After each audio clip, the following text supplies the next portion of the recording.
What's good, party people? This is According to Woods, and I have the honor and privilege of talking to one of my good friends. He is one of the hardest working men in the business. He is a former two-time IFS International Fight Showdown champion.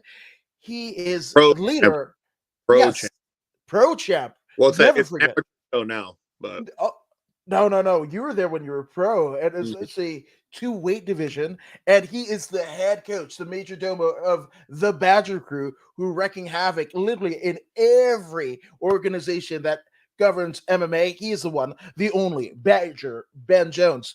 Ben, I, what's going on, my man? I appreciate that, man. I'm trying. We're trying out here. It's good to see you, man. We haven't seen you at all the shows. You're the best interviewer in the game. My squad's loyal to you. We miss seeing you at all the shows, but I appreciate you having me and Jen and some of the others on. It's good to Oh, see you, bud. always. And I almost felt like a bit of sacrilege the fact that Jennifer Flores, I have a California State Bantamweight championship, and she does it as a reigning Yeah, and defending champ. they said the belts were in the mail, but There you go. That's a plausible. we'll That's a get. I know plausible theory. Sparstar's a great show. They're not the top Yeah. around. Sh- They'll make sure it happens. Yeah, shout out to Sparstar. That was a phenomenal show. Sparstar 49 last Saturday, I believe it was, right? It's They're Commerce. a great show. They always take really good care of us. Heather, in my opinion, is probably the best matchmaker in Southern California. She does a fantastic job. The production, Tony and everybody over there, they always take just really good care of us. And the camo staff and crew, they just don't do wrong in my eyes. They're just really, they just take really good care of us. Absolutely. I couldn't agree with you anymore. Man, it's been a while since we talked. The last time that you and I spoke, and it was over in the podcast, and you can find it in the archives. But I mean, we were in the thick of the pandemic. Everything was weird. There was a lot Yeah. of amateurs turning pro out of necessity, just because there was no fights for amateur. The amazing California scene that was for amateur MMA pretty much fizzled out, and it's only Yeah. now beginning to come back. So, I mean, how was that whole transition for you guys and girls at CSW? But it was a tough time period. It was probably about a year to a year and a half that those amateurs that they didn't really have a chance to compete and add to their growing careers. But it was good to get them in where they started working on holes in their game. They could concentrate on different aspects and really try to improve and without the pressure of knowing that fights are coming up, because I have the most active team in Southern California, especially in the amateurs. My amateurs fight, I mean, damn near, I'd have them fight almost every month if it was up to me. Because I want competition. I don't say no to opponents for the most part, unless it's, some Russian champion coming over here to fight. He's a 10-time Sambo champion and he's going to have his first amateur fight. And my guy's been training 1 month, unless it's something like that, which, by the way, has been a suggestion before. It just, there was good and bad out of that pandemic. It was good for my pros, or the ones that went pro, to be able to take them out of California so they could get away from the pressure of selling tickets and fight in front of their home crowd and really learn how to be a pro on the road, which is important. So, tough year, but you got to turn it into a positive. No, 1000%. And it's kind of wild because kind of outside of the California scene, that's something that permeated, right? I mean, uh Richie El Machete Miranda got to go fight in a place where he went to college right in the Midwest. There was a litany of others, but also, I mean, you spent. Oh, you almost set up a shop, right? Like almost a pop-up CSW Badger Crew at the Mohegan Sun, right? It seems like you're out in and out of Bellator's I was, bubble. I was in and out of there too much. I mean, it's a tough week, you got to do quarantine. Well, we had to do quarantine and you're only allowed to go like downstairs and get your food and come right back. But, when you need fights and you want your guys active and, I mean, look, here's the deal. There's a window of opportunity in your career. and you have to take as many opportunities as you can. And in that period, there just wasn't that many opportunities. So we had to go and walk through the mile of shit. You just stay in the quarantine. You got to wear the mask. You can't go anywhere.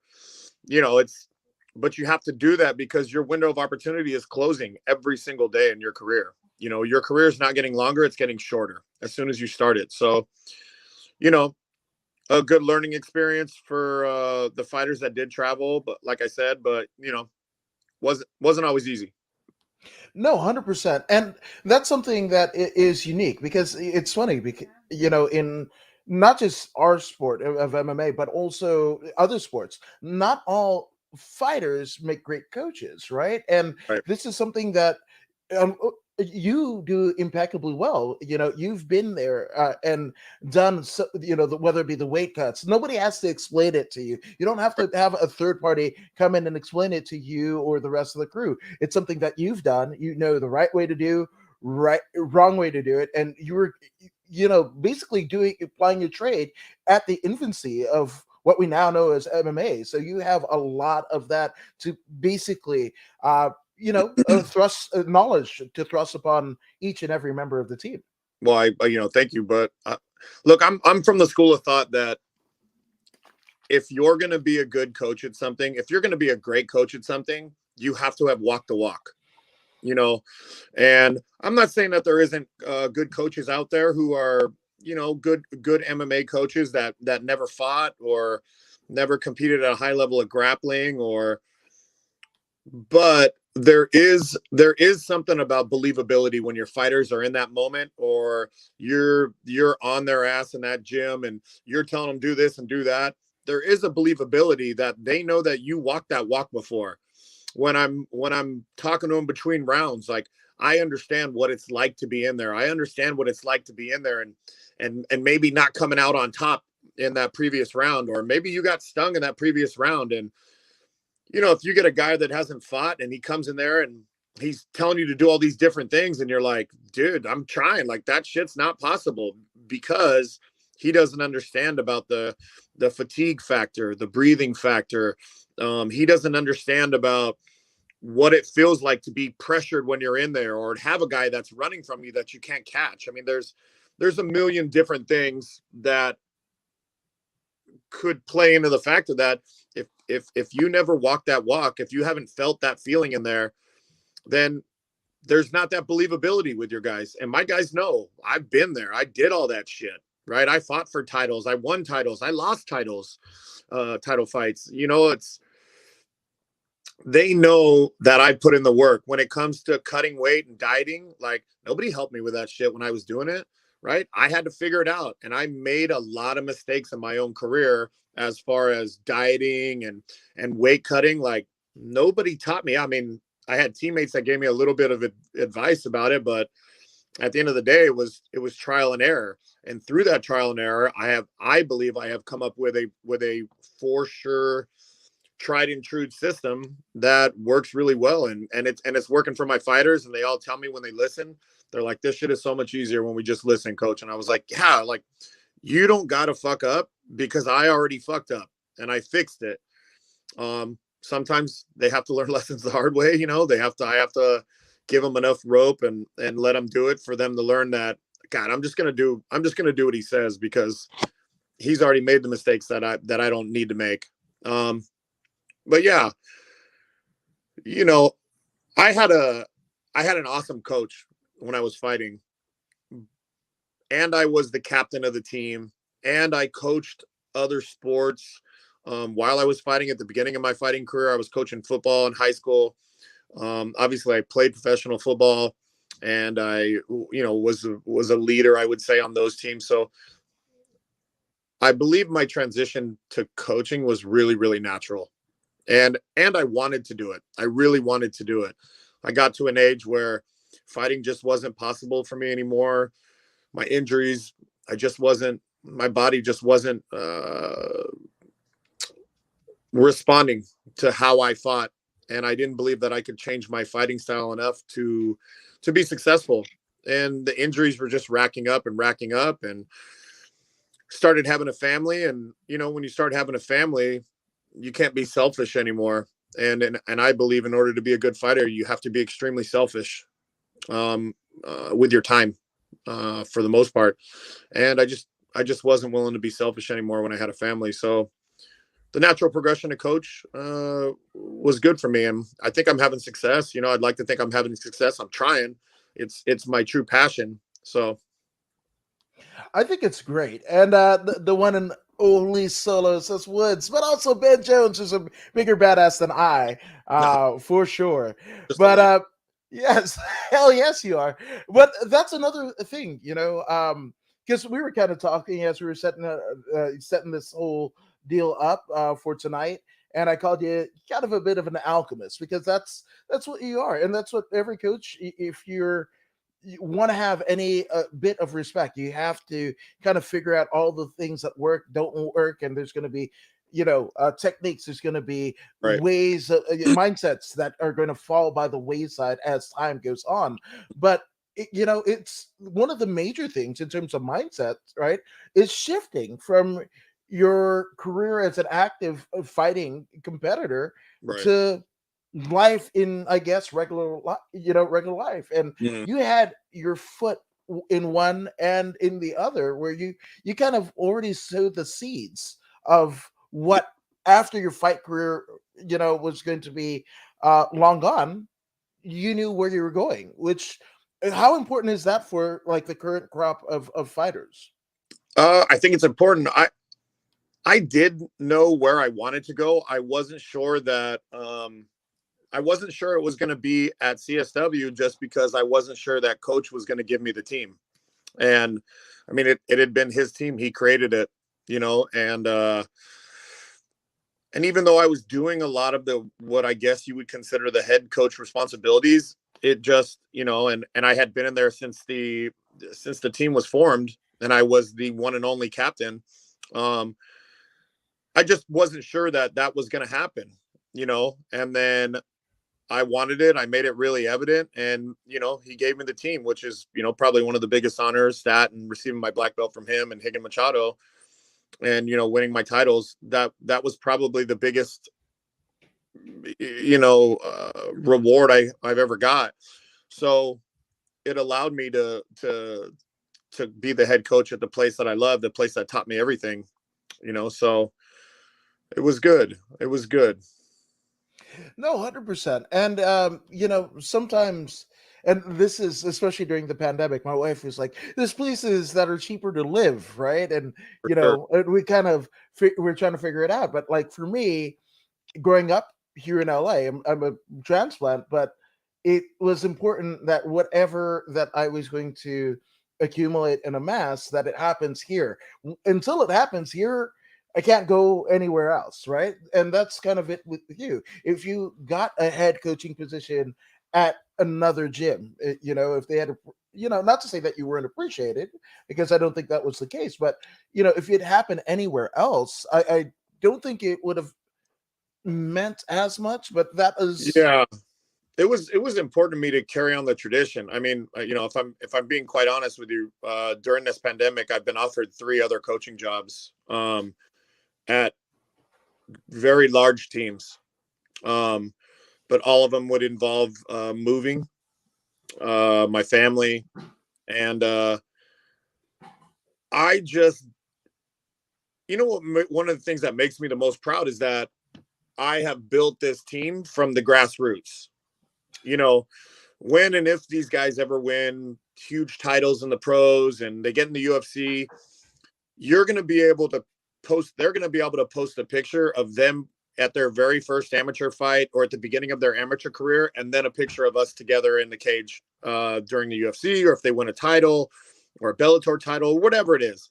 But the longevity of us being together, that's what I love. Like, okay, like you, of course, if a guy that was in the show already or at Bellator, a higher ranked guy wanted to come train, of course I would train him, right? I'd be a fool not to, but I want my guys homegrown, right? I love getting them when nobody else believed in them, or maybe it was just a dream in their eyes and their heart, and then I was able to help them achieve that. Like, that's what feels good. You know, I mean, Jacob Rosales is 26 years old. I've been training him 14 years, you know, and that feels really good to me. And there's a bunch of them. Javier has been there. Garcia has been there forever too. You know, I got pictures of them when they fought a private amateur show for Roy Engelberg in Santa Ana.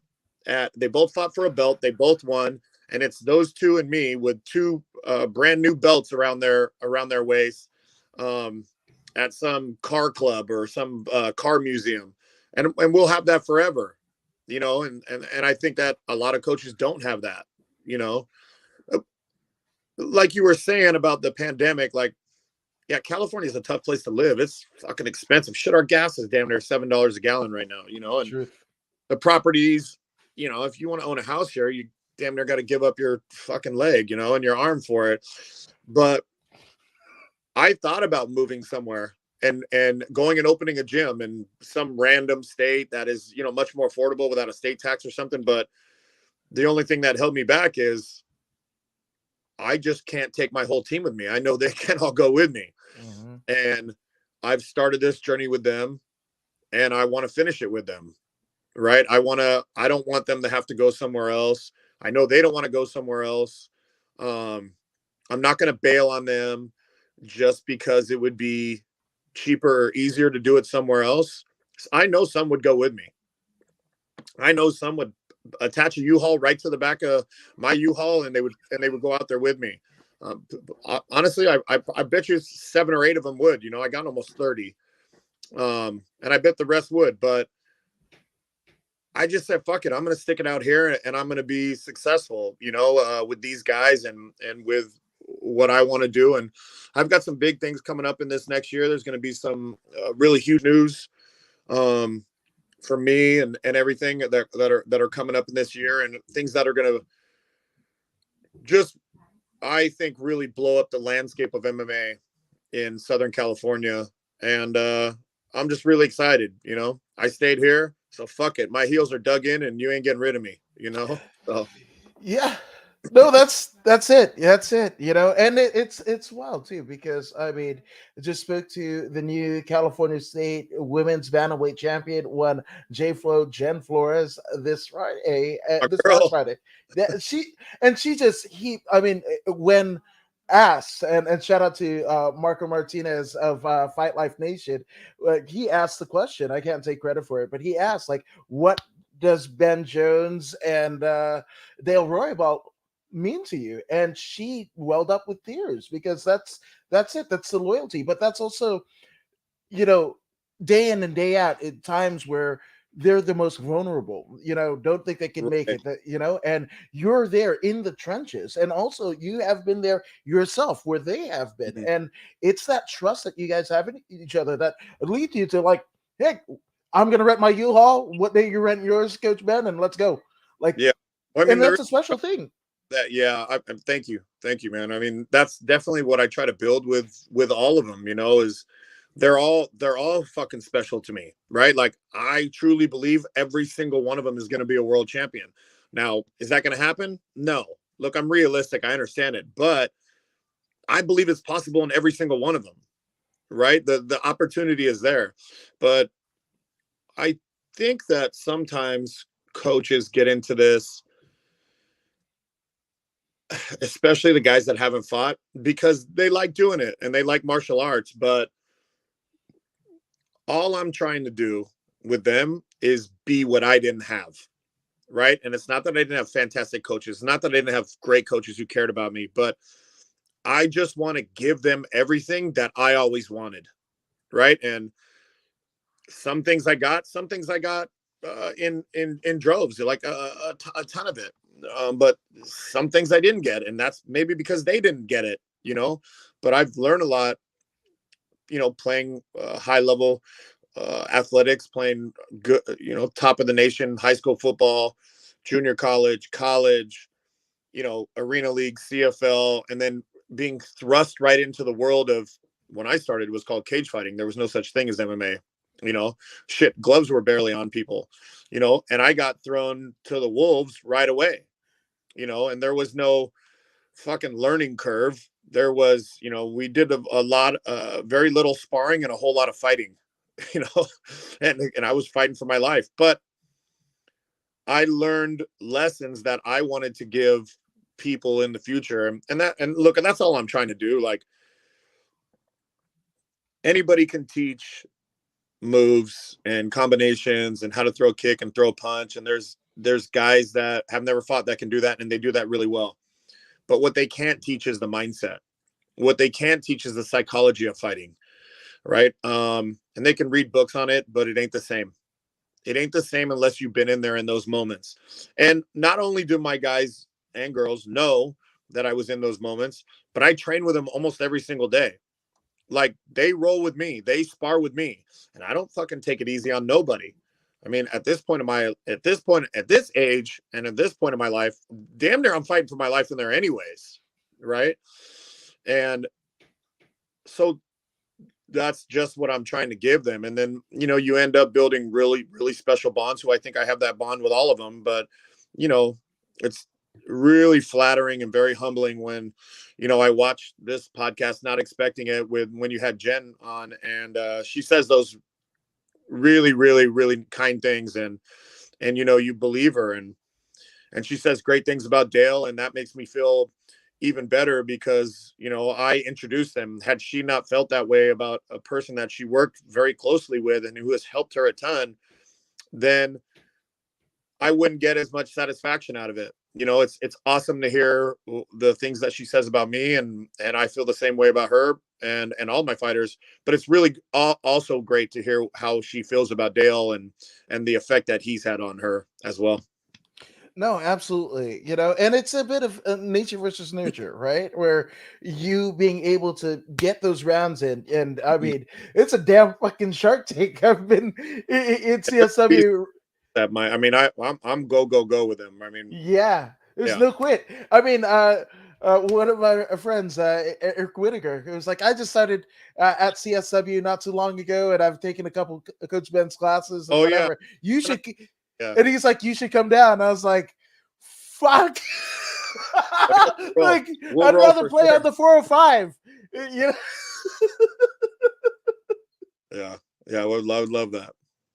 Yeah, no, 100%. But I mean, there's a lot to be spoken of today's MMA, and a lot of people in the pop culture lexicon that might not know our community. They talk about how violent today's MMA is, and I'm like, fuck you. Are you kidding me? They So got with they got no clue. If they had a camera in the very first one, our first or second CSW, and seen all the wars that were going on there, and they weren't sparring sessions, like they were fights, like legendary fighters punching through plastic chairs at each other when your head was off the mat under a plastic chair, and just a hand comes through the plastic chair and you're spilling off the mats because that nobody had a cage back then, and you're spilling off these raised platform mats, and falling on dumbbells, and guys are getting soccer kicked in the head in the ring, and they're just kicking them out of the ring and asking for a new guy. And it was, I mean, CSW has been well known for that. I mean, it's the rounds you got there with the level of fighters that came through there. I mean, shit, Mark Munoz was there. Mark Munoz was a sparring partner of mine, a training partner of mine before he opened Reign. I just saw him at a fight the other day, and we were just talking and joking about old times and stuff. And great guy too, by the way. Just a fucking salt of the earth, really, really good dude, who's also turned into an awesome coach, by the way. But yeah, it was fucking, that was not a gym you walked into to learn how to fight. You walked in there and you were going to get in the fight. Yeah, fuck yeah. And You spent a lot of days, a lot of weeks, a lot of months, sometimes years is the nail before you become the hammer. yeah, fuck. Oof. That's so rough. That's so rough. Now, Gabriel Michael Guerrero, shout out to Gone 3 and the boys. But Woods, there are only a handful of gyms with head coaches with the incomparable honor. Jones is in that group. Much respect. We are where all kings unite. I So appreciate it, brother. I appreciate that, man. And thank you always for supporting. I appreciate that. Yes, and Eric von Frankenstein Whitaker says, "I'll come pick you up and drop me off. You'll probably drop me off in a body bag with the bits that's left." But yes, okay, let's do that. Let's I'll help, definitely do. I'll help him drag you to the car after. You'll be all All right. right, 100%. All right, I think it sounds like a date. Hell yes.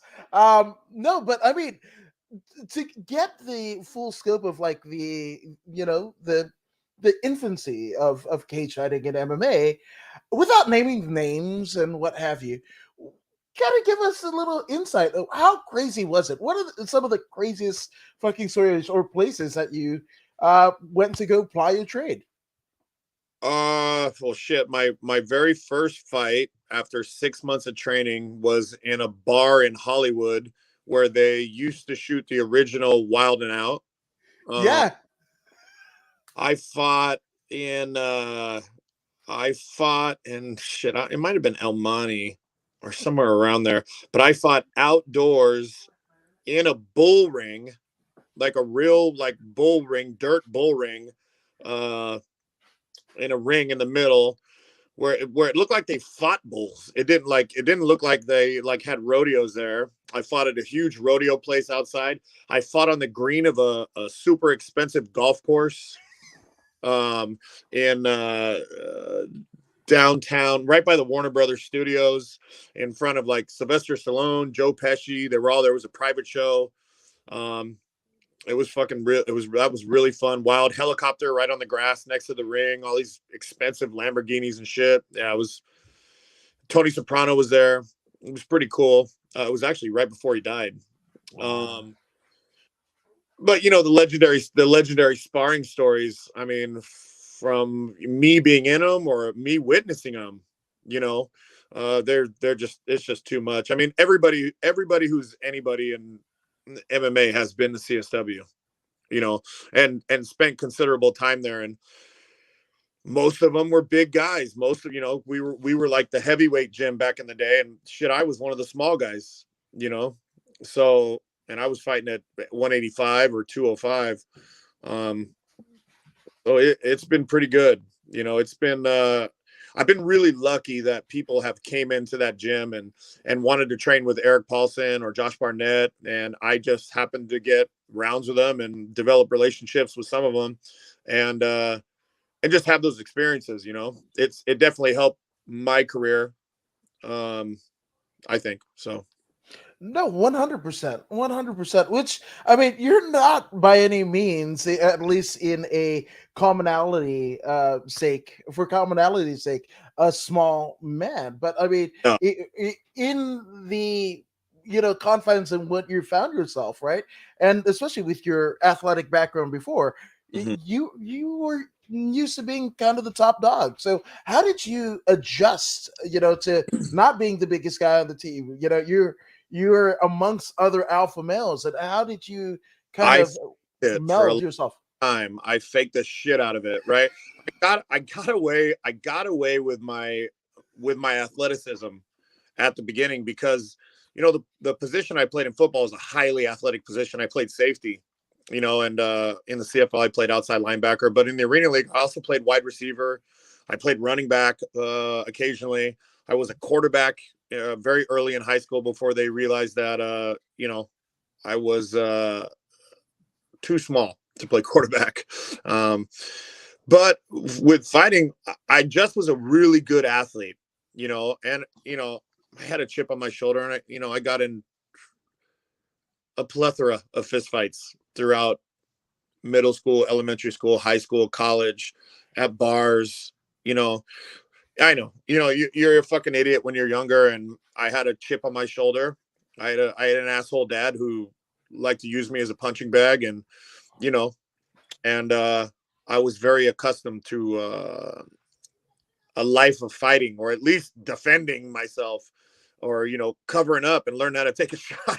So when I got into fighting, I faked the shit out of it. I mean, there was no YouTube, so I would watch movies, and Eric would go out of town for a couple weeks to do a seminar run, and would give me his VCR tapes, right? And I would do VCRs.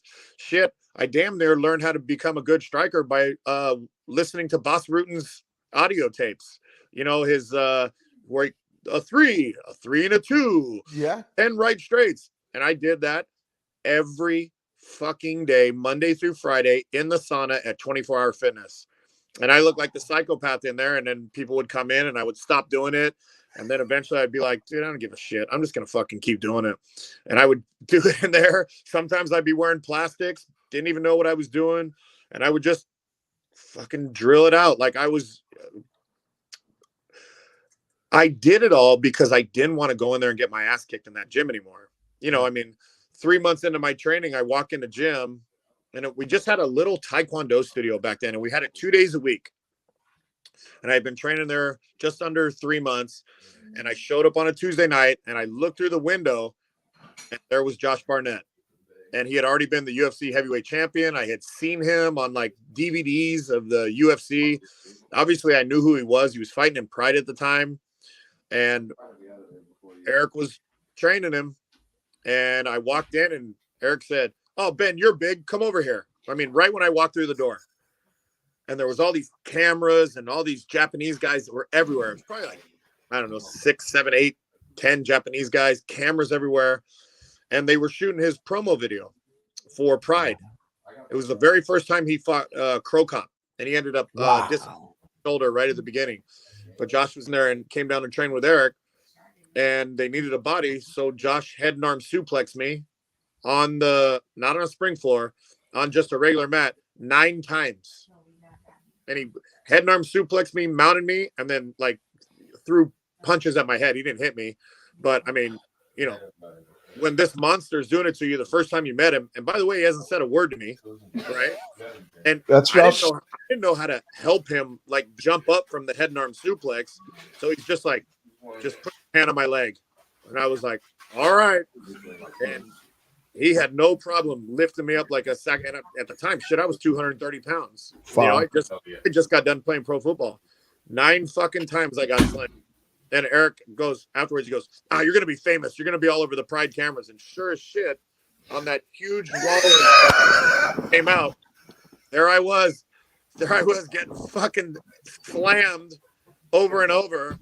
So, my introduction to MMA and fighting and was, you better fake the shit out of this.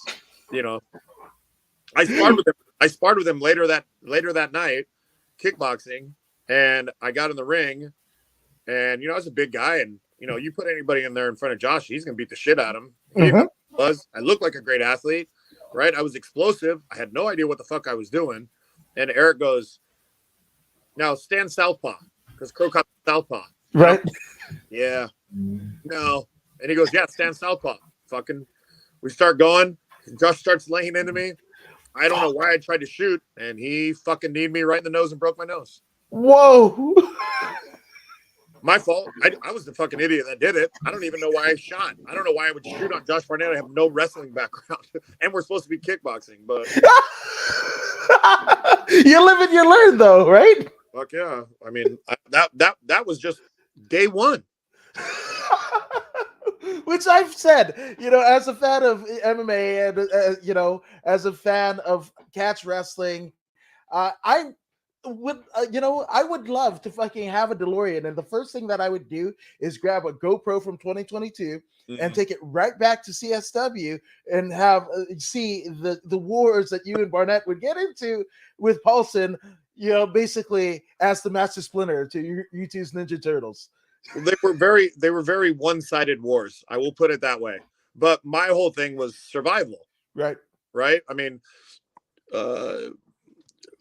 Josh was a guy that you could tell was special, right? Even before all his accolades, just when you watched him train, you just knew there was something like, this guy's fucking special. Like there's not many creatures out there that were designed for war, right? And battle. And he was one of them. And I knew that. I mean, I'd been on teams where there's awesome football players and you watch them and you try to pick up clues of like, why are they special? What do they do different? And I knew that the more I trained with him, that when I got in the ring or the cage and when I looked across, the guy I was going to fight wasn't going to be him. And it built my confidence a lot. And look, there was other guys. There's Hector Lombard and Babalu Sobral, who are my main training partners for years and years. Babalu, a really long time, and Hector the entire time he was here. And I never looked like, don't get me wrong, it wasn't fun, but I knew the more I could survive with them, and when I, would be able to land something or maybe hit a takedown or every blue moon catch him in a submission, right? Which never happened with Josh, but it would elevate my game. Right. Had those kind of guys, I mean, plus a plethora of other people. Bisbing, I spent time with him at the gym. And like I said, Mark Munoz, King Mo, Mighty Mo. I mean, you name it. The list just goes on and on and on. Had I not have had those experiences, I don't think I would have. I know I wouldn't have got as good as I did get as fast, or it might not even have been possible. If I went to a tiny gym in some shopping mall, and after a year I was just the toughest guy in there because I was already a good athlete, and I knew how to be an athlete, and I knew how to take coaching, and I could learn. There's no way I just wouldn't have been.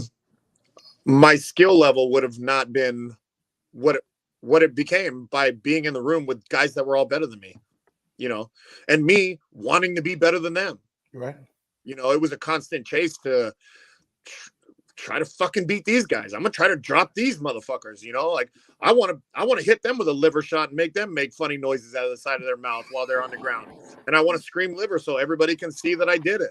I mean, you're in a room like that. You're either at the table or on the table.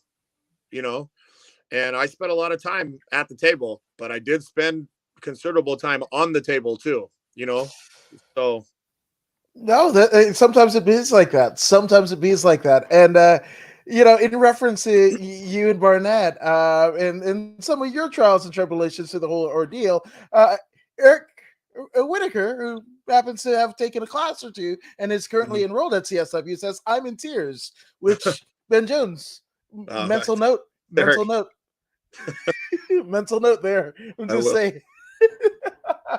Now, obviously, going back to, obviously, your team has had many victories, especially over this kind of weird pandemic time. It's actually been a fruitful time for the Badger crew, Sure. and even going into the pandemic. Oh, we didn't know. I mean, remember we were talking at LFA over at the OC Fairgrounds, and everything was fine. Everything was great. I think we were like 15-0 or 17-0 at that point, and then boom, pandemic. Yeah. So I mean, now, right? And the bearings are kind of getting back. And not to say that they were ever gone, but there are things and situations and people that you have put in place that have been for the betterment of the team, and that's one of them. One of the many is Dale Roybal, and especially in the last victory that the team had in a championship victory with Jen Flores. Sure. She KO somebody that came into combat sports as a grappler by her own self-admission. The fact that she KOs her opponent, and an opponent that came from Oklahoma, they literally had to find somebody for her, right? And arguably in one of the most storied wrestling pedigrees of Oklahoma and what have you, and she KOs her opponent in 7 seconds, the fastest knockout in women's bantamweight championship history. How good does that feel? It feels fucking awesome. I mean, it literally lights my heart up, when they go in there and they have that success. And I mean, even look at Julian. Julian went in there and fought for 3 rounds, and then the clacker for the fucking 10-second that's going to end the fight, and I grabbed the bucket and turn my back on the cage and look at Jake. I go, well, we got that decision pretty easily, and boom, the crowd erupts, and I didn't even see the fucking knockout. Really? I walk into the cage door, and I look at Jake. I just see a guy falling, and I look at Jake. I go, what happened? He goes, he fucking knocked him out. But it was as the guy was falling, the bell went off. But as soon as I went in, I have such a good relationship with all the refs and the commission, and they're like, don't worry, Ben, you got the knockout. 1 second to go. And I was like, well, fuck, all right, great. I mean, shit, it is what it is. you know. But seeing them have success, and even, in the amateurs, I want them to struggle. I don't give fucking easy fights to my amateurs. I don't try to pad their careers like a bunch of these fucking asshole coaches do. And they won't take tough fights because how are you going to know who you have? Right? Like, what are you going to wait till they go pro? And then what? You're going to fucking pad all the, guess what? You ain't going to pad a lot in the pros. There's guys out there that don't have good records who can fucking fight, right? Who are brawlers. And maybe they took too hard of fights, but I want tough fights for that. And that's why I make my guys fight. Like, they're not going to fight twice a year in the amateurs. I'm like, what the fuck are you talking about? They're not going to have a 6-7 year amateur career. Like, get the fuck out of here. Like, you know who does that? Coaches that didn't fight. And they don't realize that as soon as they start fighting, their career is ending. It is fucking coming to an end. This thing don't get longer. Right? What is the famous saying? Like, Father Time is the only undefeated guy ever. It could be, but like that's it. But to answer your question, I got off track again. No, fucking tangent. Let's go. Dementia. But it feels really, really good. And then they go on there and they have success. And I brought in Dale because I knew I could tell what he was doing with Jake. And Jake had other boxing coaches before, but I could tell what he was doing was it was really working. And Dale, unlike some boxing coaches, some other ones are great too, but he doesn't try to change the way they fight and make them boxers. He just tries to teach them the essence of what they need to be doing: footwork, defensively, head movement, as well as throwing punches. But all the little intangible stuffs without trying to turn them into a boxer, because quite frankly, boxing does not work in what we do. The distancing, the footwork, the having to be aware of, 6 other weapons as well as takedowns is a big thing. And he has been a really, really great addition for me. And some of my other fighters have other boxing coaches.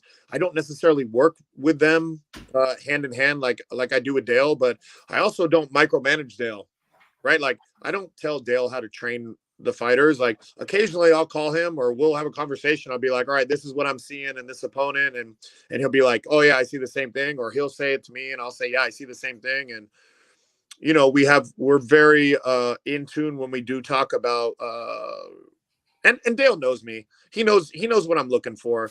But I mean, don't get it twisted. I'm their striking coach, and I'm their wrestling coach, and I'm their jiu-jitsu coach, and I'm their head coach. So they're getting striking from me. With Dale and these other boxing coaches, other striking coaches, they're getting more honed in, precise focus on it. Because I only have X amount of hours in the day to train 30 people, and I do need help.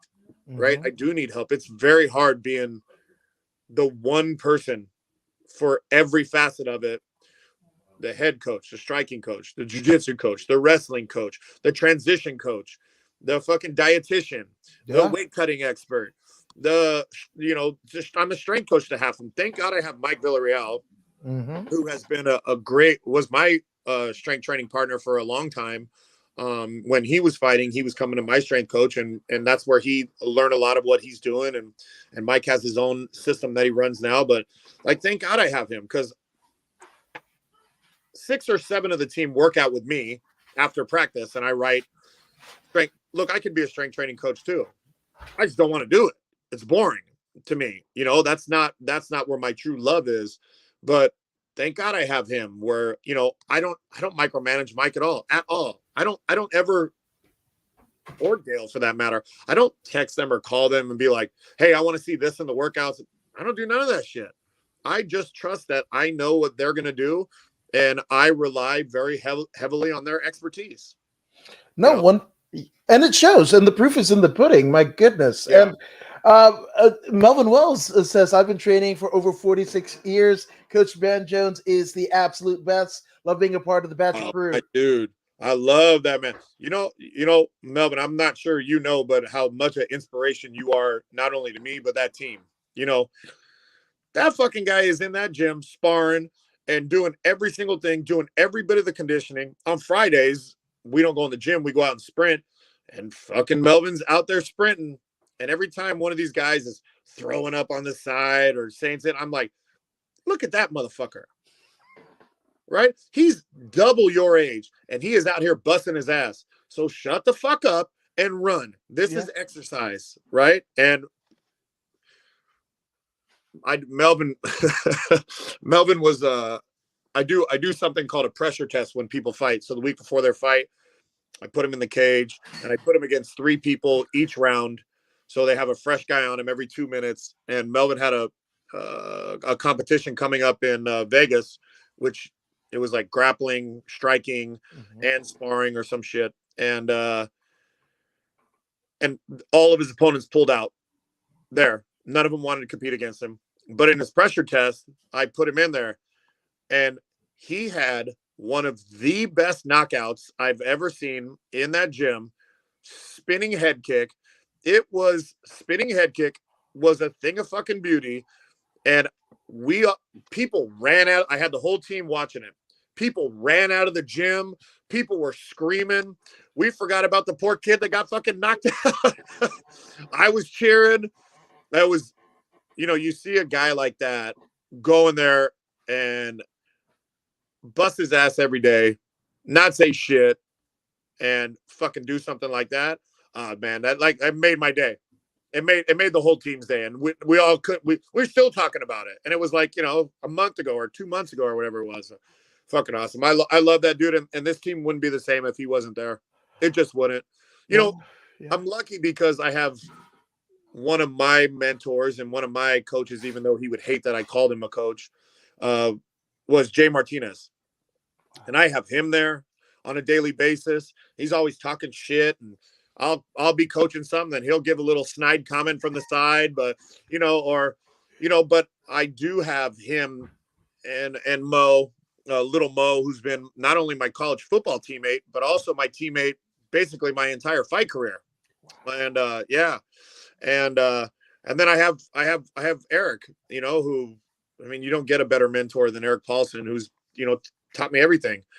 And I rely very heavily on those guys for help or just to be a sounding board off of. I'm always asking Jay, like, Jay, what do you think about this? I'm always whispering to him, and he don't want to teach, right? But he'll tell me, he's like, oh yeah, this is what I do, da da da da da. Or he'll be like, nah, don't do that shit. That shit don't work, da da da da. And then I got Eric. I had Ethan Ewing fought a tough fight at Cage Warriors and lost by heel hook. Wow. Or inverted heel hook. And we're a leg lock gym, but I have so many things to go over. And I was like, hey, coach, will you come in and teach leg locks and leg lock defense? And he did it fucking 2 weeks in a row, the whole practice. But I have that. You know what I mean? I'm very lucky to have him to be able to come in. I got the fucking guy who started it.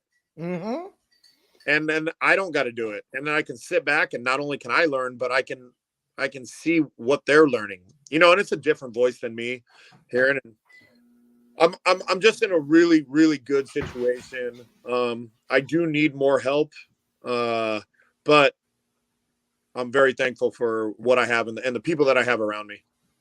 No, that's it. And some of the greatest ideas and concept, or even businesses, are ones that didn't get off the ground because the CEO, the think tank, they weren't able to delegate at all, right? And hard for me.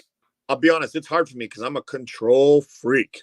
Like, I'm a control freak. I mean, I don't know how many times I've walked in the kitchen at the gym and all the guys are eating Otter Pops, and I'm like, oh, you fat fucks, get out of here, you donkeys, right? Because I'm a control. I want to control. I basically want to put the food in their mouth because I know what's going to make it a weight cut easier. But it's been a learning process for me to be able to give up a lot of it. And, like I said, I got a lot of help. My wife, I mean, if my wife tolerates the insaneness I do of how much attention I give this thing, I can't tell you how many fights she's watched. She probably knows more about MMA than not realize she knows anything. She doesn't think she knows anything, but she's been sitting there on her phone while I'm watching all these goddamn fights when we're supposed to be hanging out and having a good time, Lucky, lucky, man. Lucky of what I'm surrounded with. No, 100%, 100%. And Patriotism USA says Adam and hi Ben, huge fan of you, Thank you. 100%. Thank you, man. And What's Joey that? the Bull, Is that an Alabama helmet? yes, it is. Oh no. Hey,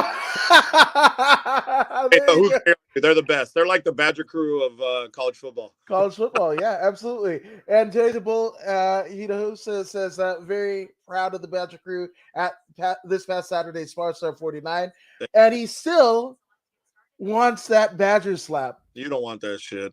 That's what I'm saying. You I've all seen. say you want it until you get it, right? It's real fun to look at from a distance, but it's not fun to feel. You haven't felt the weight of my hand. Yeah, no, 100%. I've seen you. I mean, I've I don't seen want it. you.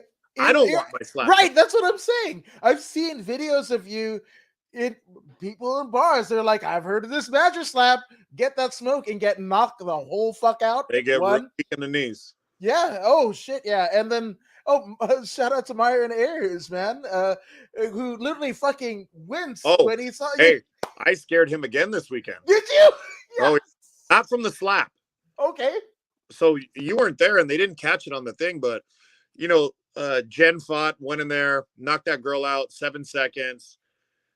Her coach had been harassing, like doing different things throughout the day, and Jen's mom was like, yeah, he's fucking mad dogging me and he's giving Jen looks and this and that.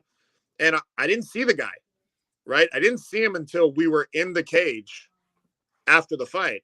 And the guy, first of all, I was bitching and moaning to the commission, bitching and moaning at Mylan, the ref, right? Telling him that they rigged the fight. And I'm like, let me get something straight to you, dickhead. I didn't say this, but I'm like, if your girl gets knocked out, that's not a rig. That means she threw the fight, you dumbass. So anyways, this guy's they're about to wrap. They're about to announce Jen as the winner. The girls are standing in the middle. They're wrapping the belt around. And this guy's flipping her off and mad dogging Jen and staring her down. And I fucking had enough. And on the video, you can see me walk across the screen. Like right here, I walk across and I'm like, who the fuck are you talking to? Who the fuck are you mad dogging? And I tried to get to him, and he was right by the cage door.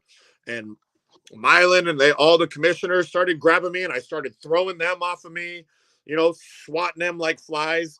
All I wanted to do was teep kick this fucker right in the chest and make him fly out of the cage, right? That was in my head. I wasn't actually going to do it, and I'm fucking yelling at him. And as soon as people got between us, then he started mouthing off. And then he didn't realize how close I was and how easily I'm going to throw these fucking people off of us. They got him down. And Mylan comes up, and the commissioners, and they're all the officials, and they're all, oh, Ben, it's okay. It's okay. And Dave Denkin is telling me through the cage, it's okay, Ben, it's okay. And I look at him, I go, I'm not even mad. I just wanted to scare him. They're all, you fucking scared us. I thought that was pretty funny, but, Was it funny? I'm ride or die for my fucking team. Yeah. And if you're going to be disrespectful. Look, I'm the most respectful, one of the most respectful coaches out there. I mean, I have my moments, but I have a good relationship with all the other coaches. Like, I don't have bitterness. Like, when they win, I walk across and tell them, dude, congratulations. Like, you're a fucking animal. I always congratulate the other coach. I always congratulate the other fighters. But fuck this guy. I hope this guy watches this. You're fucking lucky I didn't get a hold of you, you little fucking weasel. Right?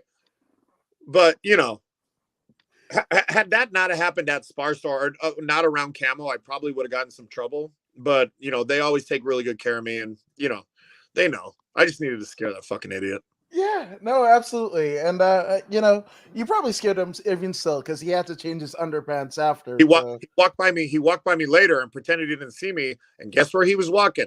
Right up to the EMT to have them come check his girl in the back because she wasn't doing good. Right?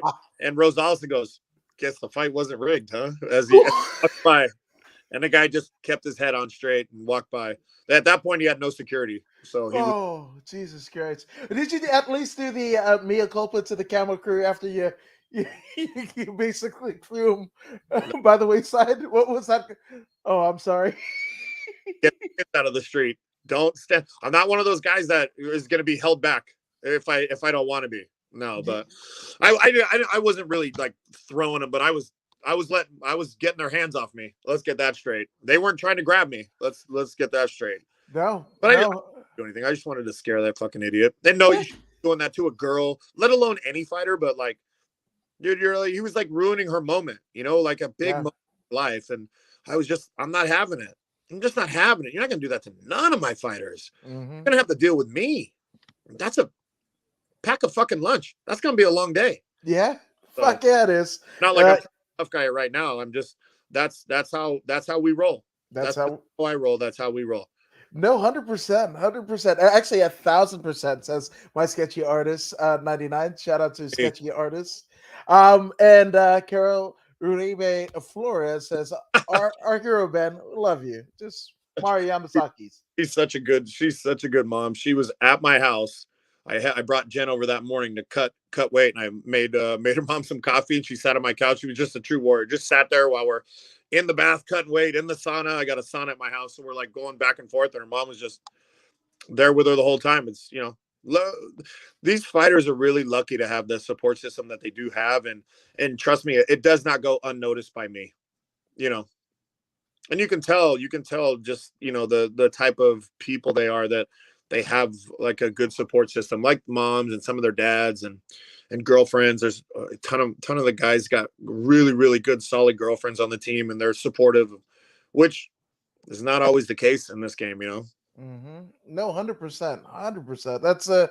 It's an amazing synergy that happens, and again, for people that are like, oh, MMA, it's all brutes and whatever, and I'm all like, no, some of the greatest support systems. I literally, Attraction, right? It's the law of attraction. If you're with good people are going to be attracted to it, and I believe that. I live my life by that.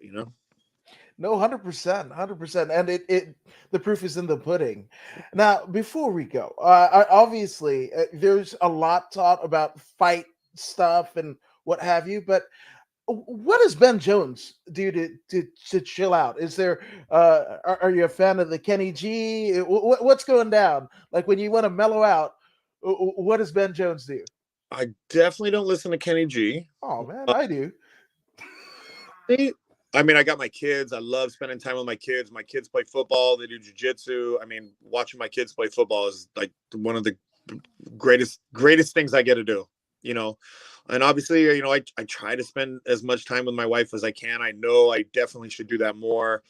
But look, for relaxing, dude, we just bought our house that we've lived in for 10 years. But years ago, even before I bought the house, when the bar that I worked out, basically my entire career fighting, I just fucking built one in my garage. So I built McNuckles Irish Pub in my garage, and it's Friday nights. I'll have some buddies over, and I got a fire pit outside. We'll sit by the fire. We'll sit inside. It's like a full walk behind bar. I got a smoking lounge in it. I'll spark up a cigar, have a glass of whiskey, have 13 beers or however many I can get down in 3 or 4 hours, and just have a good time bullshitting about everything, our favorite shows on TV, or I got a couple really good buddies, and they come over, and it's just that's what I do to relax, dude. I don't do much. I am as obsessed with this thing as one human could possibly be.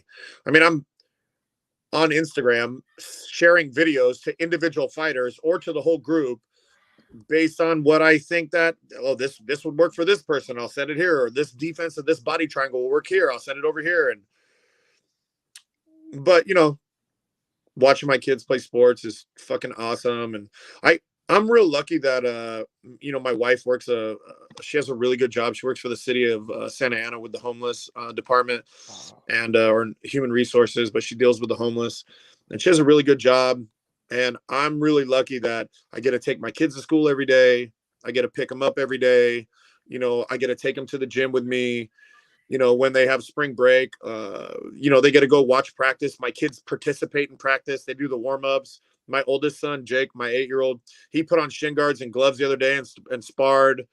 And all the guys that the guys love them too. They're like the little two mascots and they're mean little bastards too. So they're definitely badgers. And it's just great having the ability to have this in my life where I don't also got to clock into a 9 to 5 job.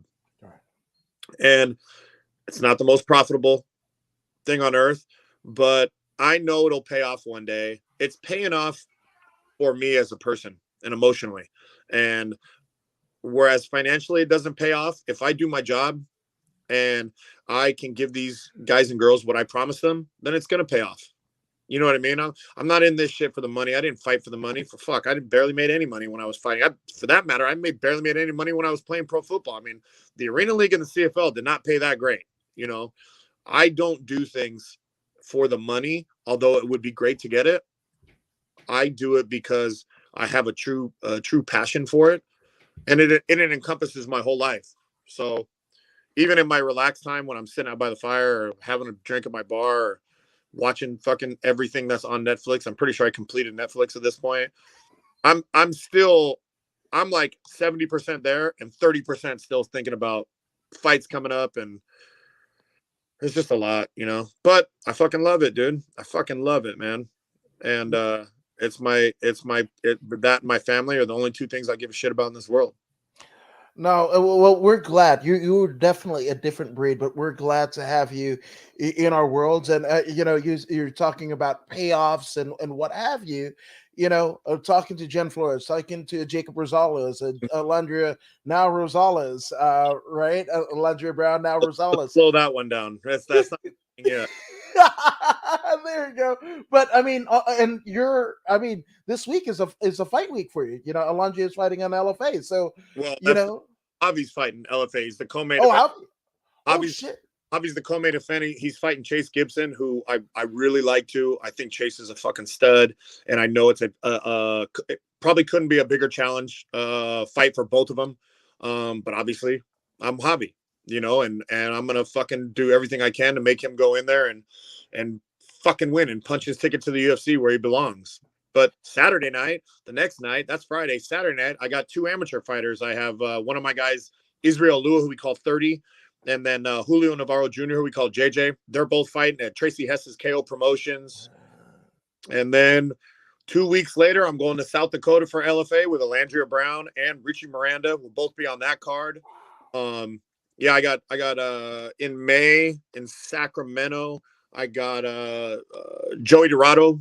We'll be going 5-0 or 4-0, 5-0, I think, or maybe 4-0. I'll be going 4-0. He's fighting for the title, the bantamweight title, up at some show in Sacramento. I want to say it's like used to be Uriah Faber show. I forget what it's called.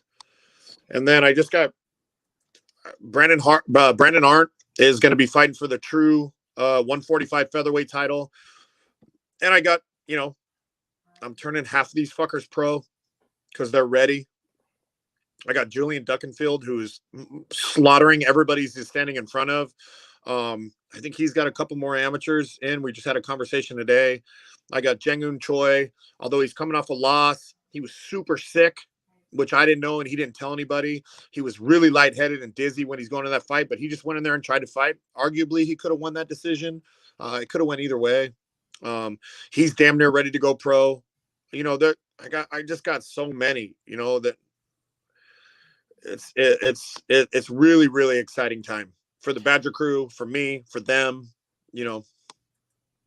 I love it. I love it. Which, I mean, you answered this kind of there where patriotism was at working, watch some of the fights of the teammates, and yeah, UFC Fight Pass. There's going to be some this coming week, and all the LFAs are on UFC Fight Pass. I believe Dorado's fight in May will be on Fight Pass. I should have some news about Rosales' return after the arm. We're hoping for CXF the 21st of May. I just spoke to their matchmaker today, so we're trying to work something out with that. If not, maybe he'll fight at the next Tough Enough. They're having pro fights at Tough Enough, so he might go out there. But he wins a fight. He's punching his ticket. Dana's already told us. So, there's all the fights are on YouTube. You can go to the Sparstar. Usually they put my guys' fights up because they're exciting. Go to the Badger Crew CSW Instagram page, and I think you can find a bunch of the fighters on there, and it has their pages, and they got fights on there. Shit, I have the 4 fights I have, I think the 4 tapes I have of fights I have, 17 fights that I had professional between Muay Thai and MMA. I only have 4 videos, right? Because it just wasn't a thing back then. Right. They're on YouTube. You can see some pretty cool knockouts and submissions. Yeah, there's a lot. There's it's fucking everywhere. Yeah, just everywhere. Which, again, we just thank you for being here because you are making an impact on your team, and not just your team, but also the community and the families that your team have to go to every night. As the community that they work in and everything. So it's that pebble that makes the reverberations out. So we thank you for it. But for Appreciate it. you, absolutely, and obviously you kind of have to have that back. So without further ado, I mean, you have a large support system, sometimes even a small favorite support system. But let's get some shout outs out of the way for people that have supported Ben Jones on his rise and the rise of his team to the top. There's so many. But obviously my wife and my kids, those are massive to me, and their support. My family, my brother, my sister, my mom, my fucking team. Like, it is a lot to put up with me every single day, 5 days a week for 2 hours, 3 hours, 4 hours in your face, always on you, never letting up.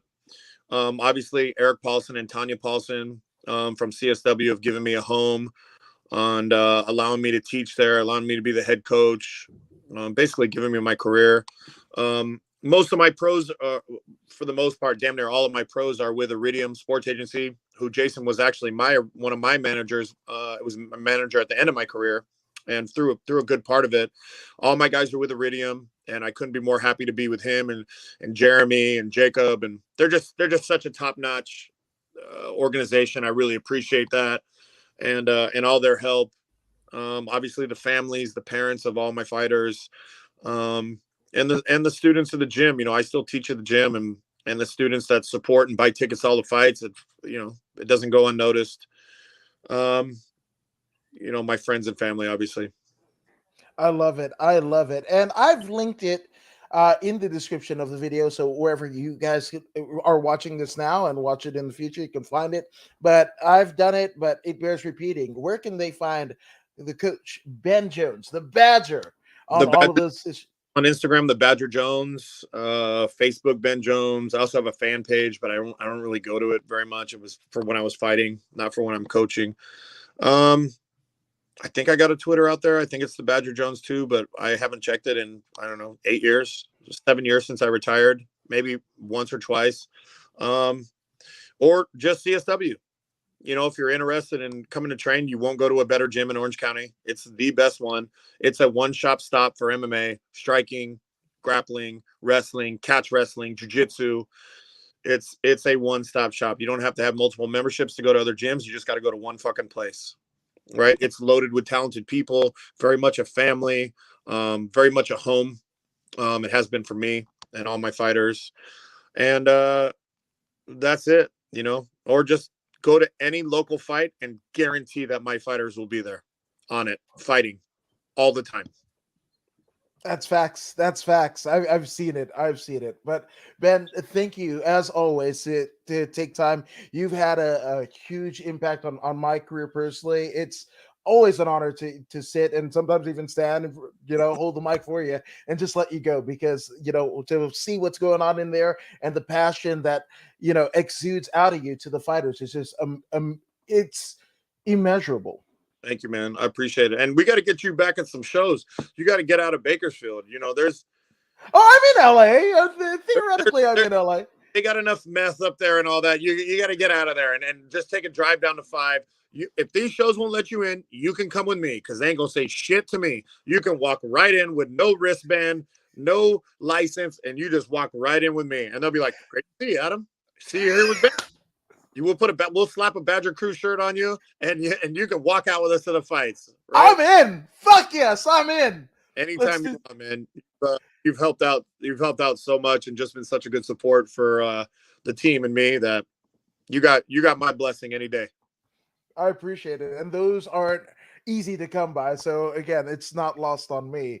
But speaking of thank yous, thank you guys for joining us here at According to Woods. And if you haven't already done so, go ahead and like, share, and subscribe to the According to Woods podcast on Facebook, YouTube, Twitch, and Twitter. We're also streamed on bodyslam.net. So shout out to bodyslam.net. But Ben, you're subscribed to the podcast, aren't you?